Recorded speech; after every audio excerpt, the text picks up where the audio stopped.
Vision అంటే చంద్రబాబు నాయుడు అంటే vision అని చెప్పుకునే ప్రతి ఒక్కరికి ఈ వీడియో అంకితం అండి.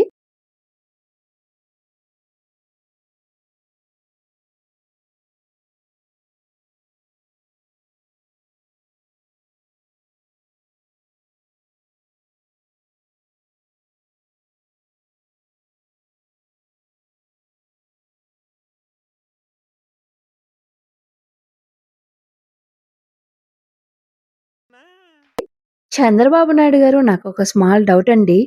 ఈ రాష్ట్రానికి, ఈ దేశానికి సెల్ ఫోన్‌ని కనిపెట్టి తెచ్చింది నేనే తమ్ముళ్ళు అని చెప్పిన మీకు, ఈ ఫోన్‌లో వీడియో తీసేటప్పుడు మినిమమ్ కెమెరాని ఆన్ చేసుకోవాలి అనేది తెలీకుండానే మీ విజన్‌తో ఆలోచించి ఈ రాష్ట్రానికి, ఈ దేశానికి సెల్ ఫోన్‌ని తీసుకొచ్చారా కనిపెట్టి? నిజంగా మీరు చంద్రబాబు నాయుడు గారు విజనరీ కాదా అనేది మీ అభిప్రాయాన్ని కామెంట్ చేయండి. Thank you all.